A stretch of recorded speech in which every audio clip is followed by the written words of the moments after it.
همند. اگر 1000 تنند ولی شبیه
سلام زندگی و سادگی، سلام درخت، سلام رد شدن گله ها و چوپان ها، ز رود روشن و زنگوله های بیداری، سلام آتش و کتری، سلام نان برشته که روی توصیها به قلب تاوه رویای داغ می چسبی، سلام تیری تازه.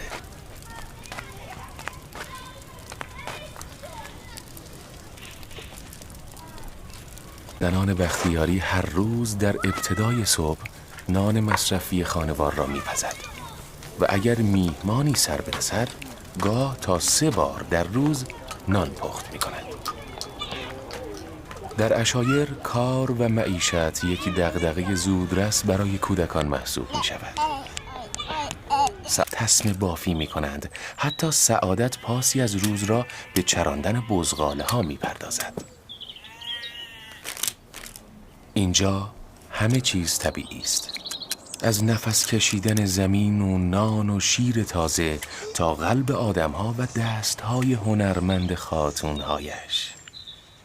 اینجا خبری از صنایع ماشینی و کارگاهی نیست. صنایع دستی در جامعه عشایری فعالیتی جنبی و از روی حوصله و عشق است که اوقات فراغت زنان زحمتکش بختیاری را پر می‌کند. ذهن آدم‌ها شبیه جایی است که در آن زندگی می‌کنند. ذهن زنان بختیاری مانند دشت و کوهستان و رودخانه هاست. چشمهایشان به بیکرانها باز است و قلبهایشان به دستهایشان فرمان بافت می‌دهد. زن بختیاری هنرمندی است تمام عیار که تمام نقوش و رنگ‌ها را از طبیعت می‌گیرد. بداهه، نقش به نقش، تازه به تازه، چگونه بافتن عشق را به دخترکان یاد می‌دهند زنان و عشق میراثی است که بختیاری ها را همیشه زنده و جاری نگاه می‌دارد.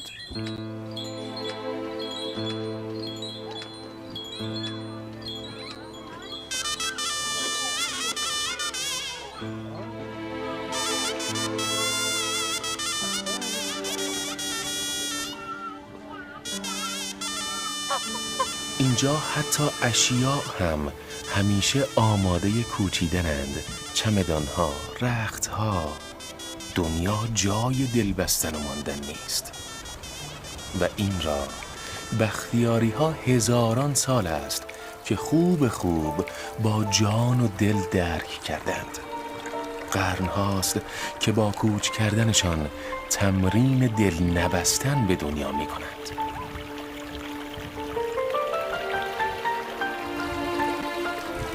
همه چیز اینجا عطر سفر و کوچ میده. رودها، درختان، سیاه چادرها.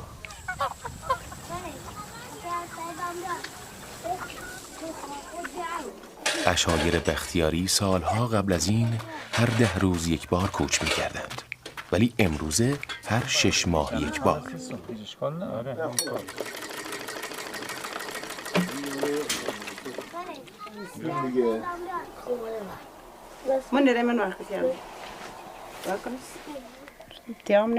نگاه کن که چطور تلاقی نخ و سوزن و دستهای صمیمی و چرخ خیاطی لباس ایلی را صبور می دوزند.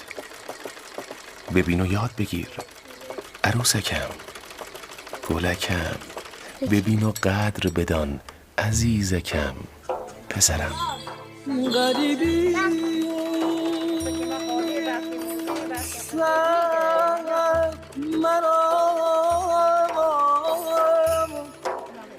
دلگیر داره،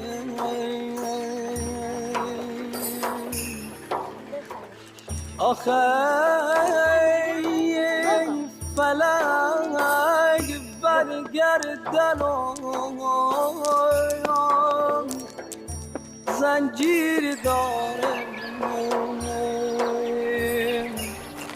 فلک برگردن. تش و چاله، نسیم و نفس مادر در گذر از تش روح است که توجه به خانواده را یادآور می شود. تش به چاله افتاده، یعنی فرزندان از درون خانواده می جوشند و تربیت می شود. دستهای منیره را گفته بودم، یادتان هست؟ تا مغز این گردوها به ما برسند، دستان منیره، سعادت، آزیتا، ناهید، آذر و سپهر از لطافت و ظرافت دور خواهند شد. درون بازی امروز کودکان فرداست که دختران همه تمرین مادری دارند و در نگاه پسر طرز و هیبت پدر پیداست. شواهد گوناگون از قبیل کاوش‌های باستانی نشان می‌دهد که سرزمین باستانی قوم لر از 10,000 سال پیش مسکونی بوده است.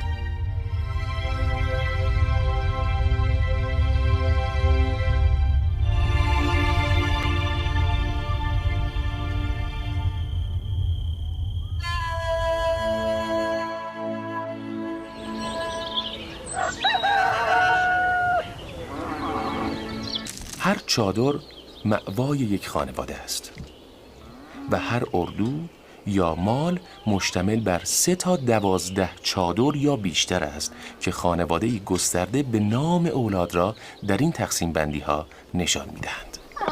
بخشی از ایل بختیاری کوچرو هستند. اگر چه ریشه پی آب می رود به سفر، به هر کجا برود باز میرسد به خودش. نه، ریشه از تنه اش دست بر نمی دارد.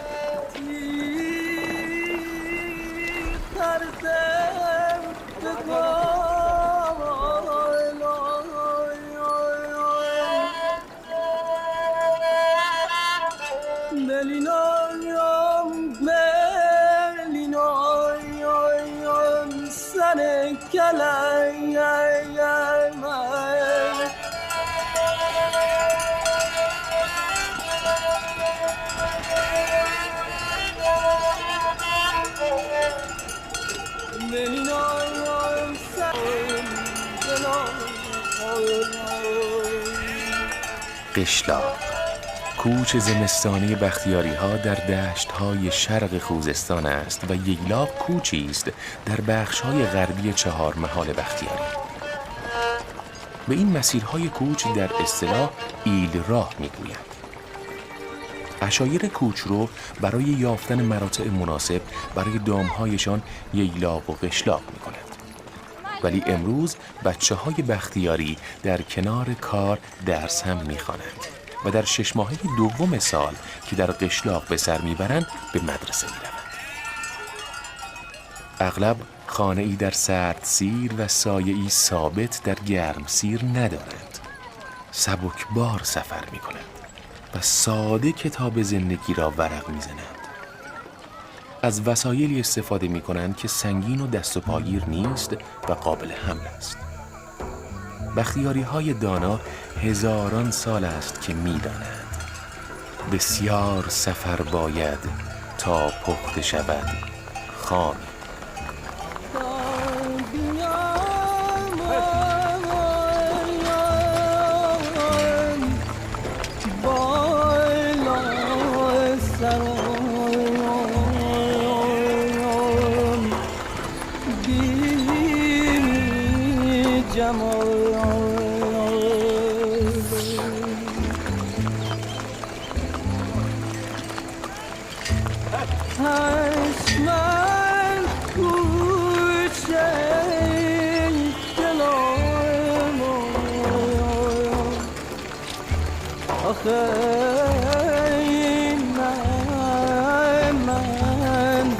یاری یکی از زیباترین تنپوش‌های ایران زمین است. اگرچه کم و بیش شاهد سایر پوشش‌ها که ریشه در سنت این قوم ندارند هستیم، اما هنوز عده زیادی به لباس‌های اصیل بختیاری وفا دارند. یکی از جاهایی که میتوان به چابکی زن بختیاری پی برد، سوارکاری این زنان شیردل است.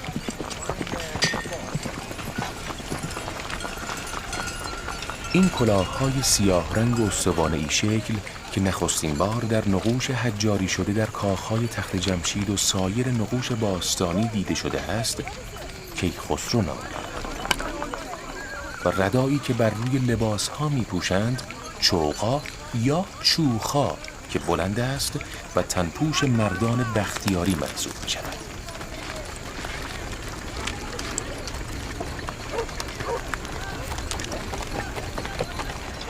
خانوارهای عشایری به برکت طرح برکت که منجر به بهینه شدن ایل راه‌ها گردیده است، در جابجایی‌های خود از وسایل نقلیه ماشینی بهره می‌برند. من جای سرگی با خدا الحمدلله خبر بریم مولری هم چه گوشیه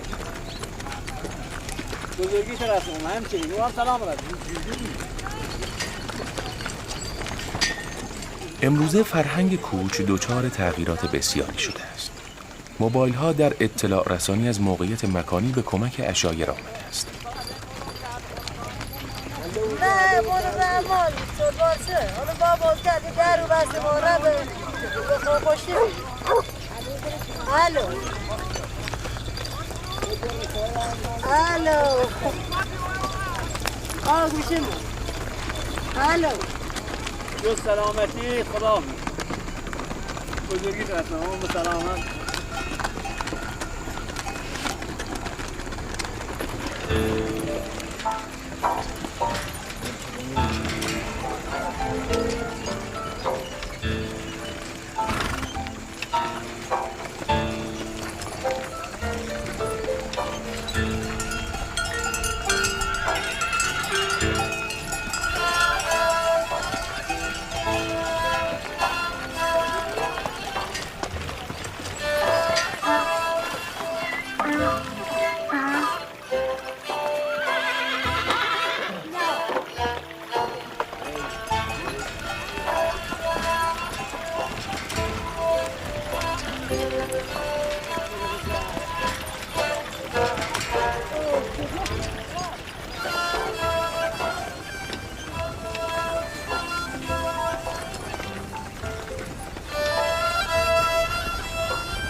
اینجا آخرین نقطه تلاقی استان چهارمحال و بختیاری است که ایل بختیاری در این نقطه به اولین منزلگاه قشلاقی خود یعنی چلو میرسد.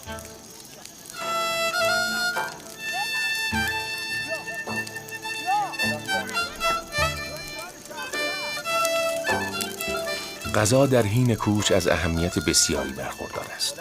غذاهای بختیاری یعنی تنوع، یعنی هر لقمه ریشه در طبیعت ناب دارد. اما در حین کوچ یا استراحتگاه ها غذاها بسیار ساده اند. 2 لقمه نان محلی، پیاز و سبزی و عشق، 2 استکان چایی برای در شدن خستگی ز تن کافی است.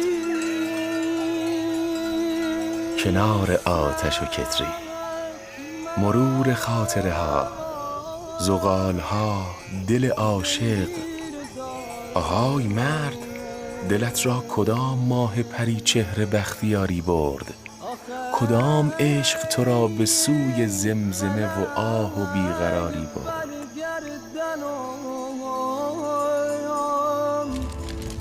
زنجیر داره فلک برگردن و زنجیر داره.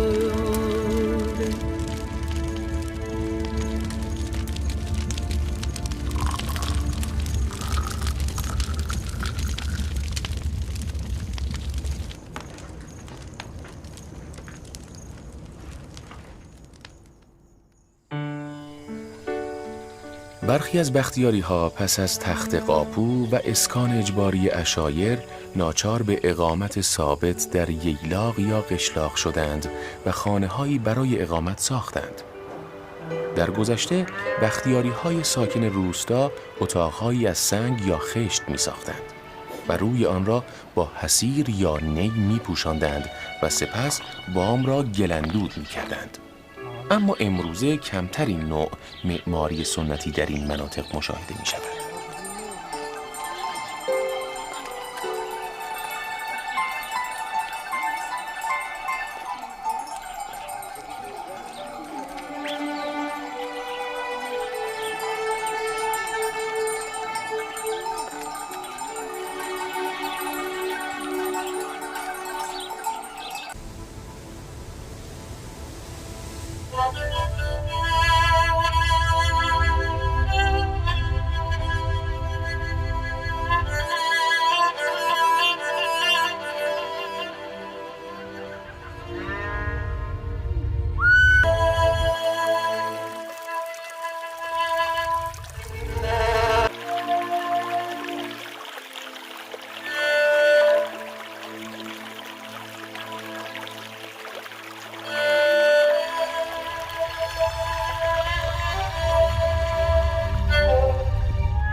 نه رودخانه نه سنگ، مزاحم سفر گله های روزی نیست. معاش ایل به این بره های شاداب است، به رد شدن ز هیاهوی وحشی رود است. وطن خیالت تخت، تفنگ و اسب، من و ایل پاسدار تو ایم.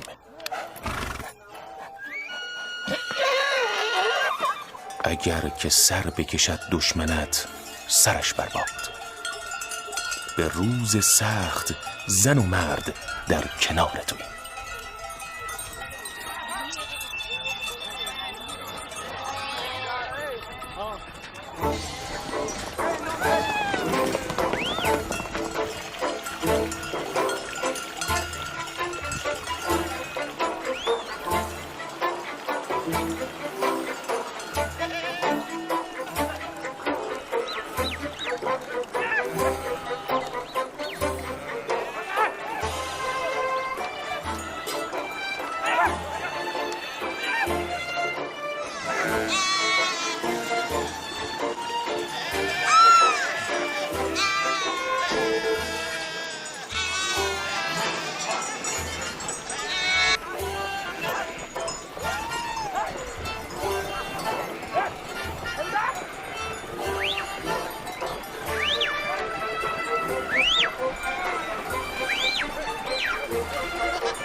شغل اصلی عشایر دامداری است.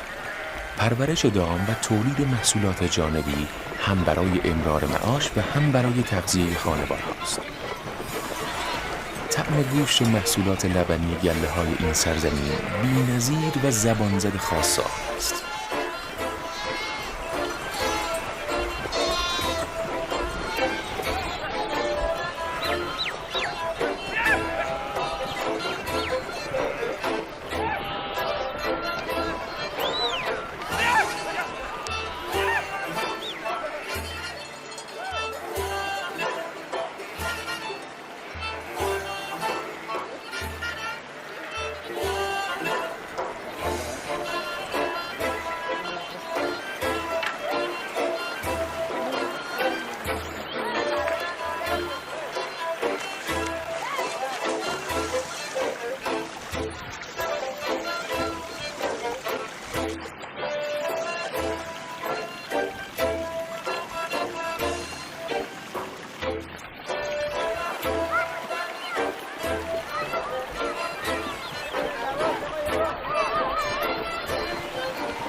همه برای همه کنار همند. اگر 1000 تنند ولی شبیه طبیعت همیشه یک روح. درخت عاشق خاک و رودها همه در زیر سایه کوهند. چقدر ایل به این شور و پشت هم بودن، به خانواده، به پیوند و همقسم بودن همیشه محتاج است. به این که گوی محبت به هر بهانه بچرخد دست به دست.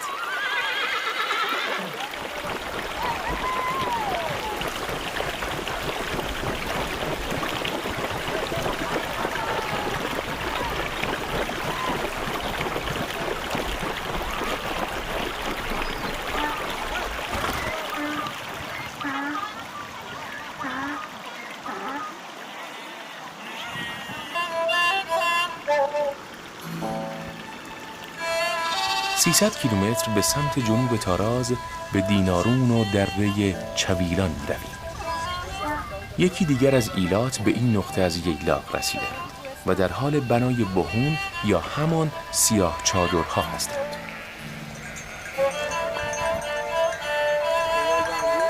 نوع مسکن و ملزومات زندگی بختیاری های کوچنشین بسیار قابل توجه و زیباست. سبکی مصالح استفاده شده در ساختن منزلگاه‌ها و قابل دسترس بودن هر چیز در نوع خود حکایت از معماری ساده اما کارای آن دارد.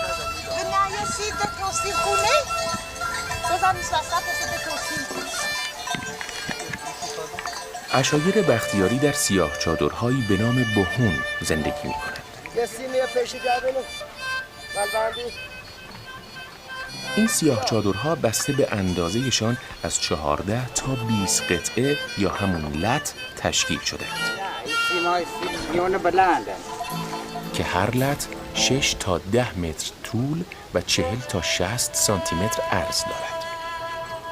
برای بافتن سیاه چادرها از موی بز که دوام بیشتری داشته و بید به آن نفوذ نمی کند استفاده می کند.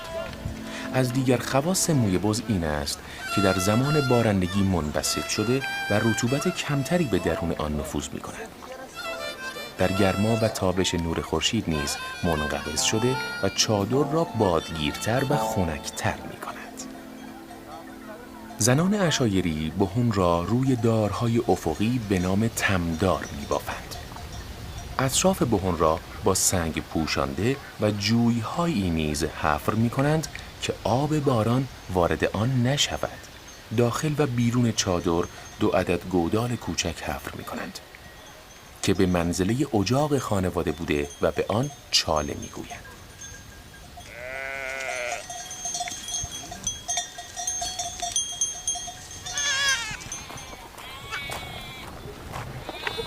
کودکان از بچه بزغاله های شیطان مراقبت می کنند.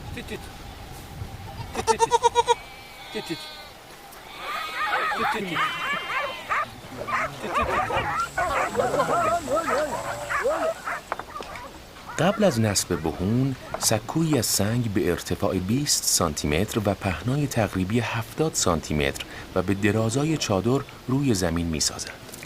درون سنگ چین 1-2 جا را برای گذاشتن ماست و مشک آب خالی می گذارند. این سنگ چین را چل می نامند که همیشه در قسمت عقب چادر و روبروی در ورودی قرار دارد. خورجین‌ها، رختخواب‌ها و سایر وسایل زندگی را روی چل گذاشته و روی آنها را با یک سرانداز که در زبان بختیاری به آن لی گفته می شود می پوشانند.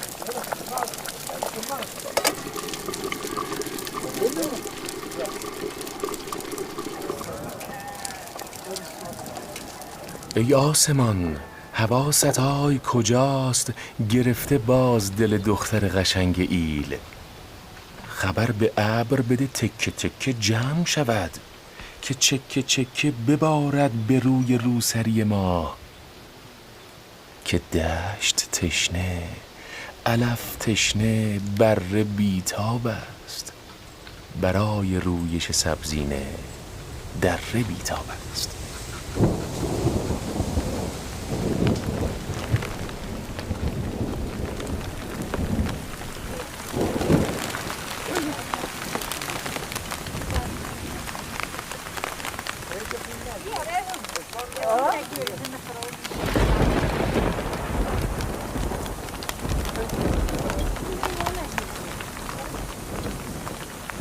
هومان چشم به راه کیارش است. دیر کرده و هنوز بچه بزغاله های گله برات به چاله نرسیده.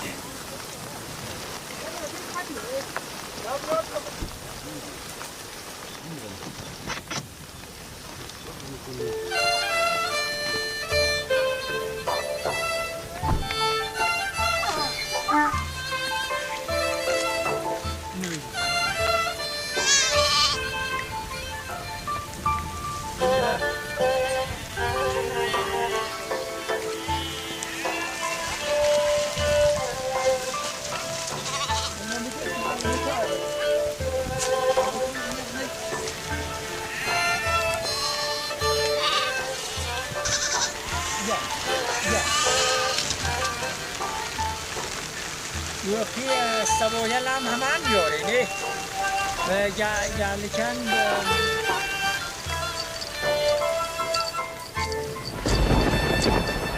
تا کیارش خود را گرم می کند، هومان و مادر مشک دوغ را برای شام می زند.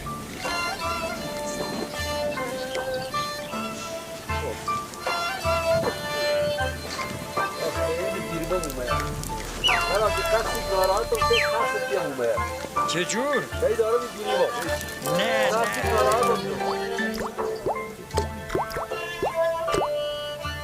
مادر پشم می ریزد.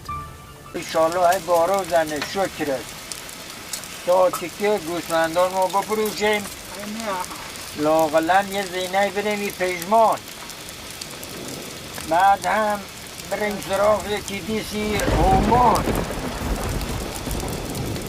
دست رحمت چی بکنیم؟ ما نخیم ایدن خواسته گویلی تا خوبه پچه بریم خواسته داری تا ساتی اما دور چند چه خام آه 10 سال مخی خام است خواه اما ها نخیم حالا گوسفندان بریم شهر کرد یا بریم داماد شهر کردن کرد؟ پسر جوان آرزوی هر پدر قیمتش است. بهتره نه در این شهر بیاد.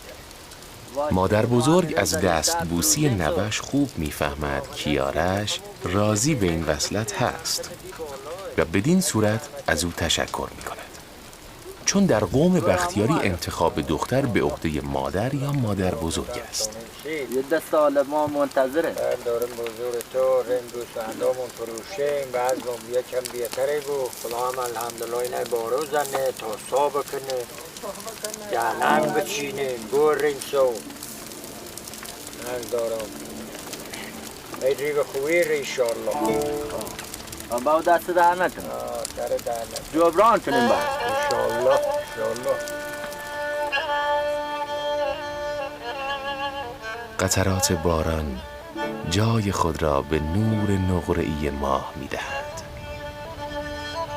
برات و پسران چوپانش تا صبح مراقب گله هستند تا اسیر گرگ‌ها نشوند. به دور بلند است از بهون یعنی که سفره باز همه را به دور عشق کشیده. علف در آمده از خاک گله خوشحال است پرنده را هوای دانه و گلهای تازه در بال است.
یکی از نمادهای بسیار مهم و ملی در فرهنگ مردم بختیاری شیرهای سنگی است که در گویش محلی به آن برد شیر گفته می شود.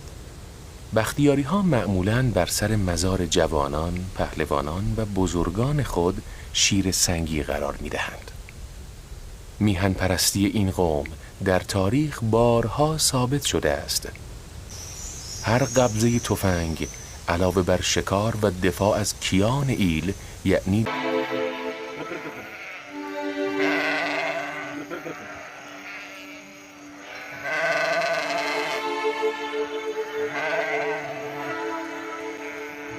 این بره شب گذشته متولد و درست در زمانی که گله از سنگ چین دور شده است مادر خود را گم کرده و حالا مادر به دنبال بره ضعیف در تلاش برای خوردن اولین شیر مادر است.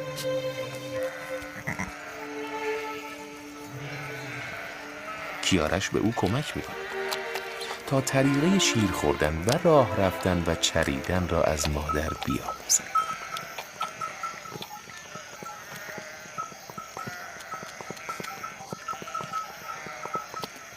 طبیعت به باورهای اصیل بختیاری احترام می‌گذارد. چون این مردم مهربان سبزه و بره‌ها را دوست دارند.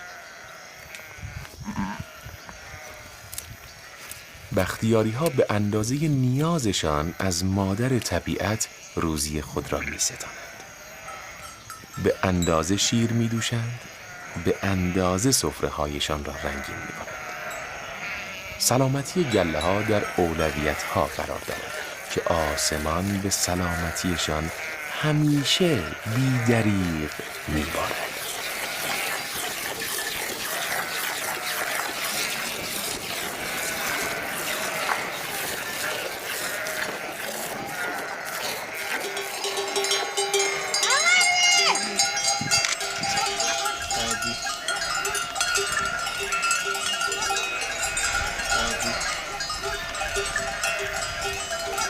زمین با کوچ‌نشینان مهربان است. عشایر با زمین مهربانند. زمین علف به گله ها هدیه می کند. گله ها پشم ها را به دهان قیچی ها می بخشند. این چرخه زیبا، این تبادل بیدریغ قرن هاست ادامه دارد.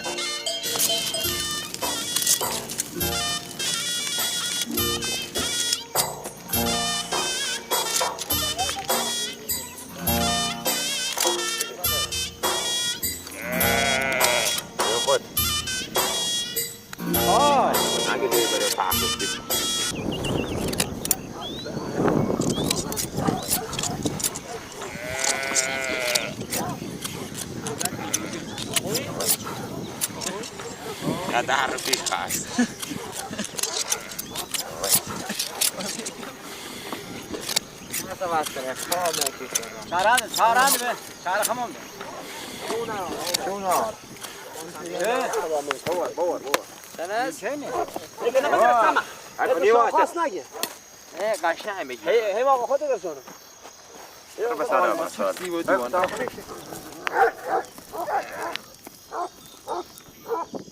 سگ گله گوسفندان را پس از پشمچینی بو می کند و تحویل می گیرد. مبادا غریبه‌ای به گله اضافه یا آشنایی کم شود.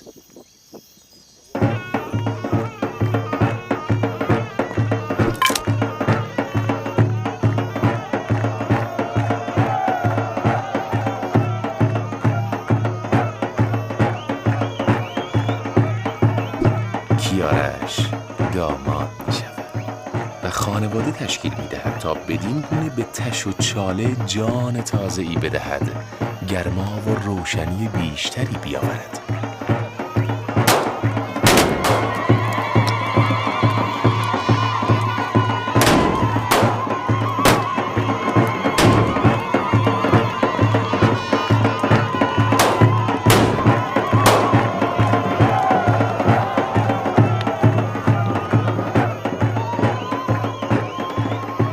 دو قلب آمدند که زندگانی را جلای تازه دهند. دو غنچه وقت سحر عاشقانه می شکفند. دو قلب در نفس گرم خانه می شکفند که زندگی جاری است، شبیه تور عروس و پیرهن داماد. ازدواج و جشن و سرورهای مربوط به عروسی مهمترین مراسم شادی‌آور مردم بختیاری است. ازدواج تحکیم بخشنده روابط خویشاوندی و گسترش دهنده تیر و طایفه است. بختیاری ها معمولاً در بین خود ازدواج می کنند و کمتر پیش آمده است که مرد بختیاری با زن غیر بختیاری و یا زن بختیاری با مرد غیر بختیاری ازدواج کند. البته امروزه مراسم عروسی در میان بختیاری ها و اهالی چهارمحال با توجه به تحولات اجتماعی آنچنان که در گذشته رایج بود برگزار نمی شود. اما به هر حال هنوز هم الگوی کلی مراسم انجام همان رسوم گذشته است.